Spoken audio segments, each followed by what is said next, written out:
Good morning, good afternoon, good evening, wherever you happen to be in this world. This is John West back again with Japanese Business and Economy.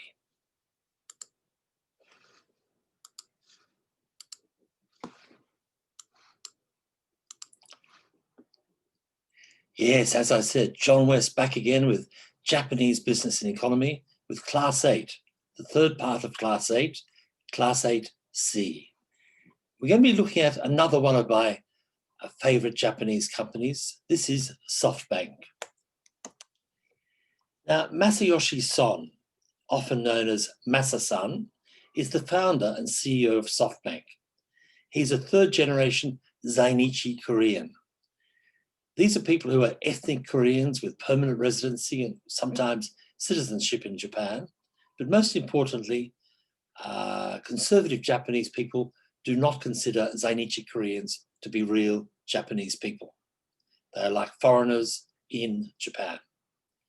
Now, Masa-san is a well-known Japanese billionaire, technology entrepreneur, investor, and philanthropist.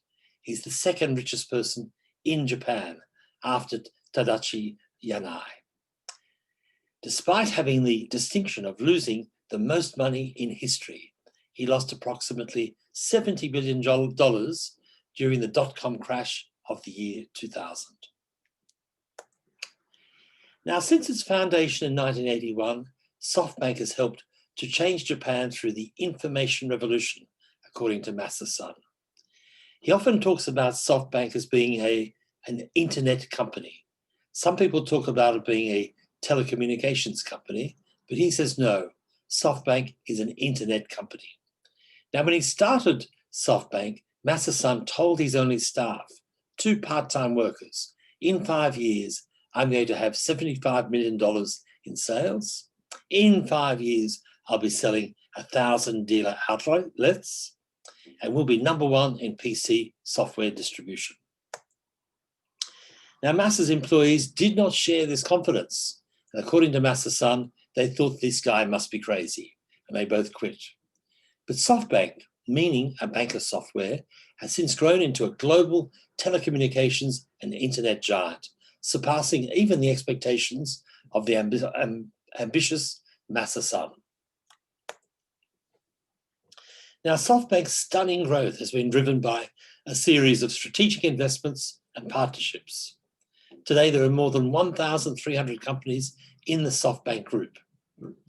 After going public in 1994, Softbank established Yahoo Japan Corporation in 1996 as a joint venture with the US internet multinational Yahoo. Masa-san was Yahoo Japan's first president and CEO, and he later became chairman of the board. Softbank furthered its position in the communications industry with its acquisition of telephone company Japan Telecom, now known as Softbank Telecom, in 2004, and mobile phone operator Vodafone KK, now known as Softbank Mobile, in 2006. But perhaps one of the most brilliant moves that Masa-san did was he negotiated a deal with Steve Jobs for Softbank to become the exclusive carrier of Apple's smartphone, the iPhone, in Japan, as part of an exclusivity deal that lasted 4 years up to 2012. Listen to how this fantastic deal was negotiated. Need a weapon. Who can create the best weapon in the world? I said, it's only one guy, Steve Jobs. So did you call him up or did you go see him? I called him up and went to see him. And I brought my little drawing of iPod with mobile capability. Yes. And I gave him my drawing, and Steve said, Masa, you don't give me your drawing. I have my own. Don't give me your drawing, Masa. Yeah. I said, well, I don't need to give you my, a dirty paper, but once you have your own product, give me for Japan. Yes. He said, well, Masa, you're crazy. We have not talked to anybody, but you came to see me as the first guy. I give to you. Is that right? Yeah. So you walked away with the as the carrier in Japan that would be affiliated with the iPhone. Right. Before I acquired Vodafone Japan. Before you got Vodafone Japan. Yeah. So I said to him, if you can give me exclusivity for Japanese market, that would be fantastic.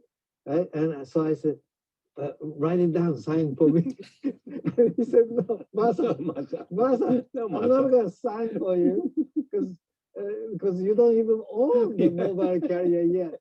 I said, well, look, Steve, you promised me, you give me your word, I bring a carrier for Japan. And you did. I did. I spent $20 billion. Yeah, there was some concern as to whether the Japanese consumer would like the iPhone. They had their own. Why did you think it would? Well, it's the industry's technology direction, right? Yeah. Because before iPhone, most of the handset were just the crappy, handmade software without operating system, so that not so many standalone application software could come as a platform, like a PC. This is the internet device that you can carry around. So it's not mobile phone. It's an internet machine. That's my view. And he's only the first guy who could create a device with operating system, so that it will be a platform for every application for surfing the internet. So Bill Gates, you also know Bill Gates and admire Bill Gates. Oh, very much. Both of them are my heroes. Now, why do you think Bill Gates missed so much? Well, he had such a fantastic success with the operating PC, system, with the software. Operating system for PCs. Right. And when you are so successful in one thing, you have something to protect. Right? So it's very difficult to cannibalize. And he was retiring from the company. He no longer had the passion to go on to the next generation. He had other things he wanted to do in terms of philanthropy. Someone once said to me about Steve that, unlike others, he saw everything with a beginner's eye. Yes. He saw it with a freshness, so that he would start from the beginning. So therefore, he wasn't encumbered by the way it had been. Right. He doesn't care anybody else idea. He had to create himself from the pure eye of not the past for the future. So that's what I admire the most. And he has tremendous focus. But are you more the financial guy who understands how to make a deal, but also understands how to find the companies that you want to make a deal about, rather than being a creative guy? Well, if Steve is art and technology. Yes, you are. I am finance and technology. No art there. Well, I love art, but I'm not the artist. So there you have it. Masa-san and how he acquired an exclusivity deal with Steve Jobs for having the iPhone in Japan. Now, in July 2013, Softbank bought the #3 US mobile carrier Sprint Corporation as part of its drive to expand outside of Japan and into America. But another great deal that Masa-san did was Masa invested $20 million in Chinese electronic commerce giant Alibaba in 2000, when Alibaba was just a startup. Have a look at this photo. This is Jack Ma from Alibaba and Masa-san in their 20s, young guys doing their deal together. Now, following Alibaba's successful initial public offering in 2014, Softbank investors made a bomb. They did so well. $87 billion was made. More recently, however, Softbank has been gradually selling off its shares in Alibaba. Another impressive project of Softbank is the robot Pepper. This robot can read emotions and is designed so that people can interact with it in the same way as you might with your family and friends. Have a look at Pepper there. Now, who is Masayoshi Son?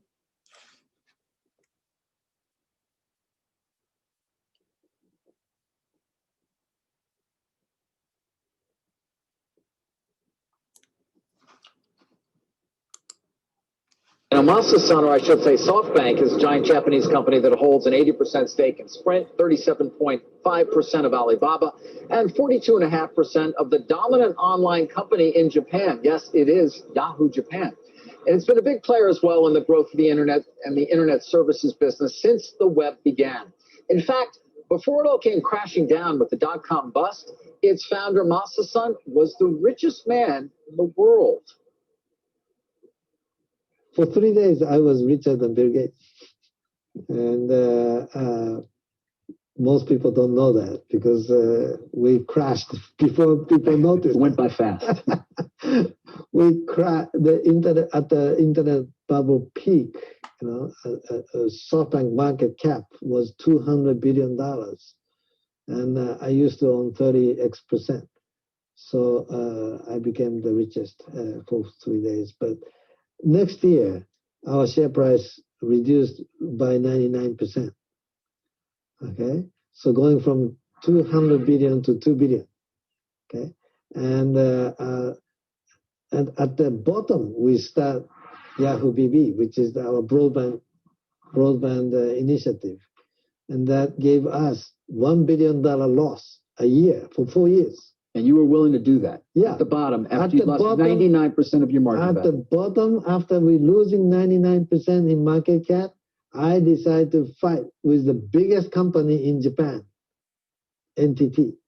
You know, government still owns the biggest share of the company, and they were, by then, at that time, by far the biggest company in Japan. So it's like a government, like a fighting with the whole government. And everybody called me crazy. And this is finally the time that SoftBank is going bankrupt. Because we lost $1 billion a year. With a market cap of $2 billion, you know, imagine you lose $1 billion, 50% of the whole market cap of a company. Crazy. That's what people were saying. Call me cuckoo, you know. Still, I decided to take the fight.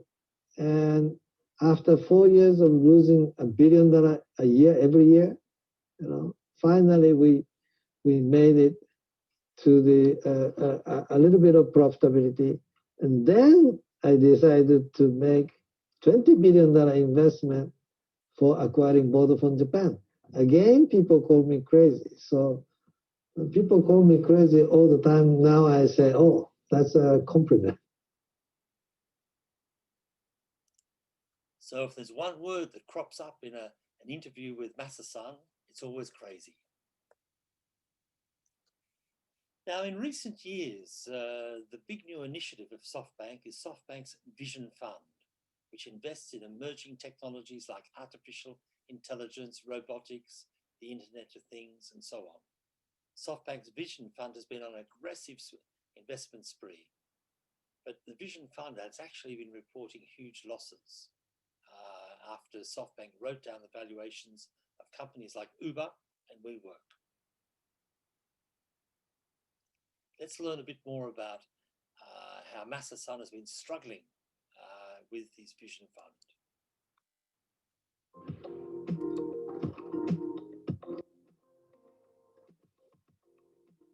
4 years ago, SoftBank founder Masayoshi Son stormed into Britain and bought UK chip designer ARM Holdings in the country's biggest ever tech deal for $32 billion. Coming a week after the UK voted to leave the EU, the transaction was held by some politicians as an example of continued investor interest from international companies, despite Brexit. Mr. Son declared ARM to be a crystal ball that would guide him to make investments in everything from artificial intelligence to the Internet of Things. With ARM under his control, the Japanese billionaire investor quickly convinced backers in Saudi Arabia and Abu Dhabi to pour tens of billions of dollars into a new $100 billion fund called the Vision Fund, which would focus on startups. But the investors only joined on the condition that a slice of ARM was moved into the fund. 4 years later, Mr. Son's crystal ball has yielded few results. Under SoftBank's ownership, ARM failed to thrive, and the Vision Fund, which became known for a series of aggressive bets on startups including WeWork and Wag, hasn't turned out quite as he would have hoped. Meanwhile, other chip companies did much better than ARM. One of those, US-based NVIDIA, was worth only $30 billion when SoftBank acquired the UK company. But by the time NVIDIA decided it was interested in buying ARM in the summer of 2020, its market value had surpassed $300 billion. By September, NVIDIA agreed to pay up to $40 billion for ARM. It's not a done deal, though. UK politicians are clamoring for commitments from NVIDIA to keep some of ARM's operations in Britain longer term. The transaction will also require clearance from places such as China, which may look to scupper the deal as part of its ongoing spat with the US over sensitive technology. For SoftBank, though, the crystal ball upon which Mr. Sun had staked the company's future is gone. The question is what comes next for SoftBank and its investors.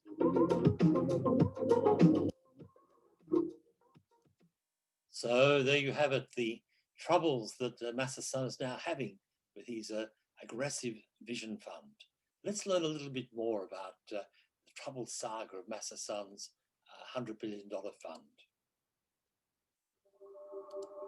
Imagine a pool of Middle Eastern oil money, the size of US budget for public transportation and education combined. And all of that money is entrusted to a Japanese businessman who constantly talks about starting some kind of a revolution. That's basically a vision fund in a nutshell. For us in the media who cover vision fund daily, it's kind of easy to forget how insane and unusual this whole thing is. It was kind of a shocker when Masayoshi Son announced the Vision Fund and his plans to raise $100 billion to invest in the tech space. It's the largest technology investment fund ever. $100 billion? Well, that was something equity to buy things. Man, that's a lot. It made bets on a spectrum of startups, from AI to ride-sharing apps. Two of the Vision Fund's biggest investments, Uber and WeWork, causing investors to wonder if Masa's Vision Fund is starting to show some cracks. Softbank, the Japanese corporation that runs the controversial Vision Fund, reported a record operating profit last year, with the Vision Fund as its best performer. But bad investments and the global pandemic have changed everything. In May, the Vision Fund reported a $17 billion loss, contributing to the biggest loss in SoftBank's history. The Vision Fund at this point has lost more money for SoftBank than it made.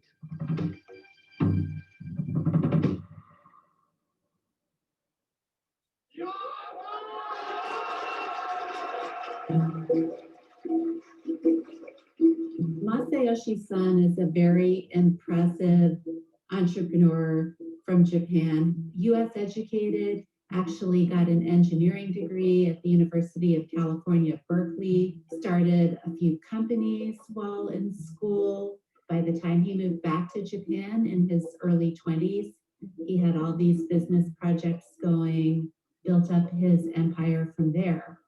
He is willing to take risks, a lot of risks, including in the first .com boom and bust around 2000. He placed a big bet on Alibaba, and almost everything he had got wiped out except Alibaba.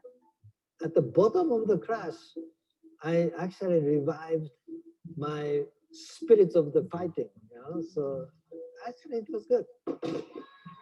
SoftBank is now one of the biggest companies in the world. It's a conglomerate. They have lots of interests in mobile phones. And they started this investment fund a few years ago. With arrival of Vision Fund, SoftBank Group was dramatically reshaped. It was reshaped as a holding company with investing at its core business. Now, as to what's Son's vision, I think he has a really keen sense of these cresting waves of technological change, and he wants SoftBank to be the company that not only survives these sort of cataclysms, but also emerges as a key player and key investor in the companies who will go on to run the world. So when you told people you were going to raise a $100 billion fund, did they tell you you were a little crazy? Well, some people said. The thing about SoftBank's Vision Fund is it was bigger, bolder, grander than anyone had ever seen before. SoftBank itself is a big investor, but its biggest investor by far is the Public Investment Fund of Saudi Arabia. You had a meeting with a man who was the Deputy Crown Prince of Saudi Arabia, who's now the Crown Prince of Saudi Arabia.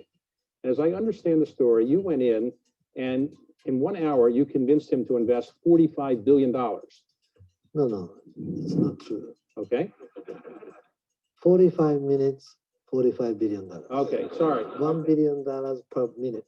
It certainly wasn't as controversial until late 2018 when the Washington Post journalist Khashoggi was murdered by Saudi agents. And that suddenly put a spotlight on SoftBank's dependency on Saudi money.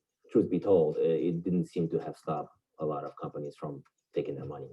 I think the amazing part of the Vision Fund story was how quickly it all came together. From the first talk of the idea to raising the money to spending the money, it's been just a couple of years. So as of last count, there were 88 portfolio companies at Vision Fund. More than $10 billion was invested in Didi, a Chinese ride-hailing app.